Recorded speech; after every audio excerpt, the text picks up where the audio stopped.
We've been uncovering some pretty fascinating insights into the human brain this season, how it works and how to keep it healthy. So today we're going to start with the feet.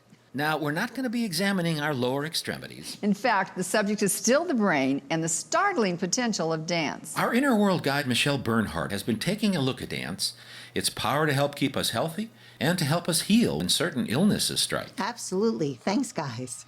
Dance has been part of the human experience forever. But one form of dance is now impressing both healers and scientists with its impact on mind, body, and spirit.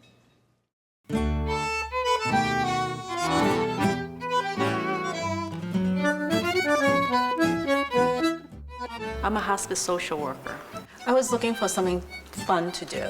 You know, I work with people, what in my field is very depressing, so I was looking for something to brighten up my life, and I love to dance, and everybody says, you're a great dancer, you should do dancing. First I started with Brazilian music, and then when that started getting a little dull, then I moved on to tango, and tango has never gotten dull for me. People refer to it as a moving meditation. We really learn how to feel these tensions rise and to smooth them out as they arise so we can lose our sense of self and completely merge with our partner and with the music. Composer Max Rubel and social worker Guay Lu know a few things about the healing arts. This is where they come for their own healing. A studio in New York City's Chelsea district that teaches a graceful, intimate expression of possibly the oldest human art form. I started dancing tango in Berlin, and for me it was the whole atmosphere about tango. It was in Berlin, you could walk the cobblestones and you would hear the tango music from far away, and the dances would be in old theaters, so you would be transformed to the 20s or 30s, and it was just magic for me. That was the cultural heyday of the tango, a melding of African and Latin American music and movement. After, Karina Moller was inspired to open her own studio, Triangula, in the heart of Manhattan. She found her students appreciating more than just the nostalgic beauty of the dance. We need people, we need real people, we need touch, we need music, and I think all that is missing a little bit nowadays, and I'm glad that this still exists, where people get together and have a different form of communication also. Jason Vinci, yoga teacher, meditation teacher, and body worker and energy worker.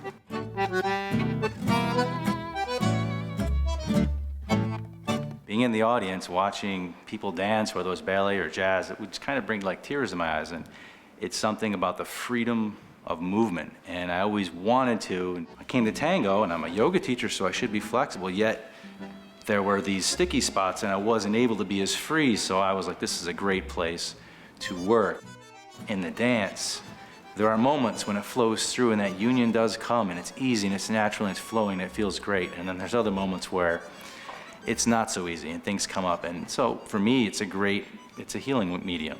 Dance itself has been a healing medium for an astounding 9,000 years or more. Some paleontologists suggest the desire to heal may have been what inspired humankind's very first dancers.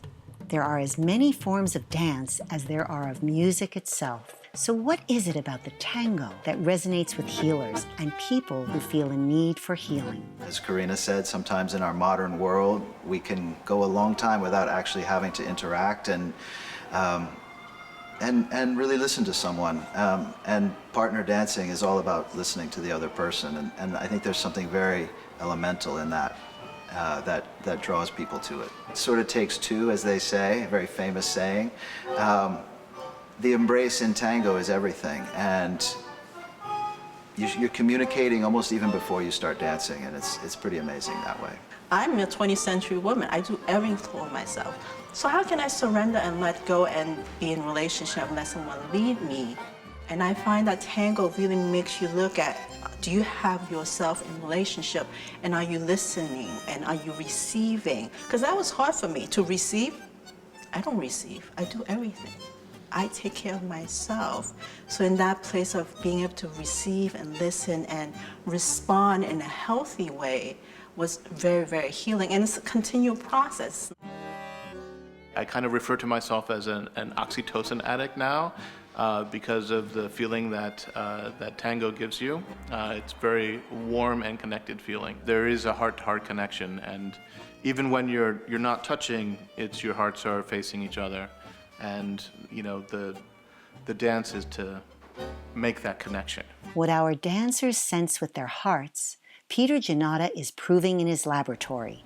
He's a scientist and a musician who's identifying the precise effects music has on the brain. What happens there, what we think happens, is that you're basically engaging most of the brain, right? You're not just listening to the music, but you're actually actively participating in that music. So earlier I mentioned synchronizing with a metronome that tries to adapt to you, and how even powerful something simple as that can be.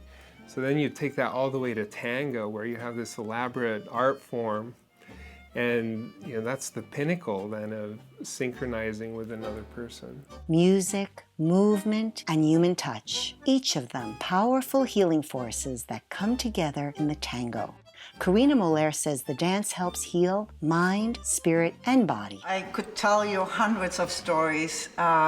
People coming here who have health issues, and they find it very, very healing to have the touch and listening to music and being able to use their body and have sort of a freedom within that. A study recently performed at Canada's McGill University had 40 patients with Parkinson's disease take a 12-week course in the tango. The researchers found significant improvements in balance and functional mobility, along with cognitive benefits.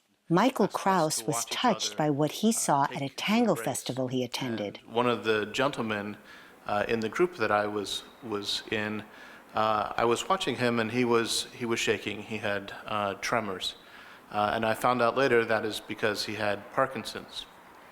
But I watched him take the embrace, and he was very deliberate and gentle. And as he got into the embrace, his tremors stopped.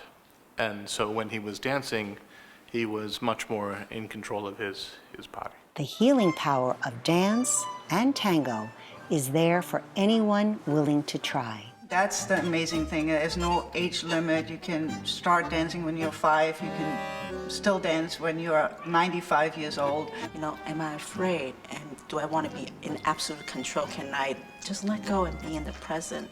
And that is the part that's the healing, the flow of the energy, being aware of myself and my emotions and my body at the same time. And people really do bring everything to the dance floor. An entire world is in each person, and they bring it and they share that with the partner. It can be complicated, it can be a little crazy, it can be wonderful.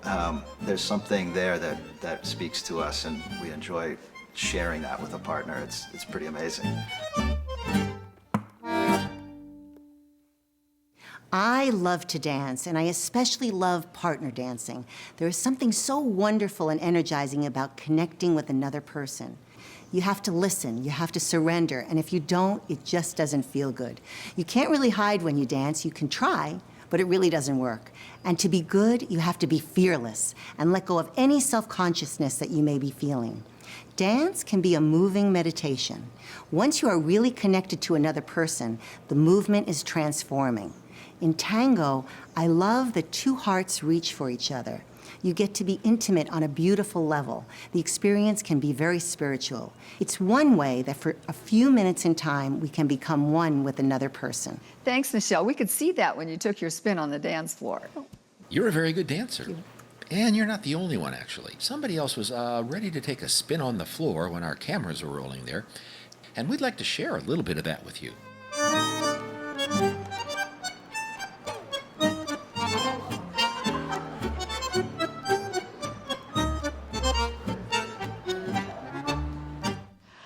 I was just on the floor a few minutes, but I could see why people get hooked on tango. I mean, I got a little giddy. It was like, want to take some tango lessons? I think we should just dance off into the sunset. I'd like that.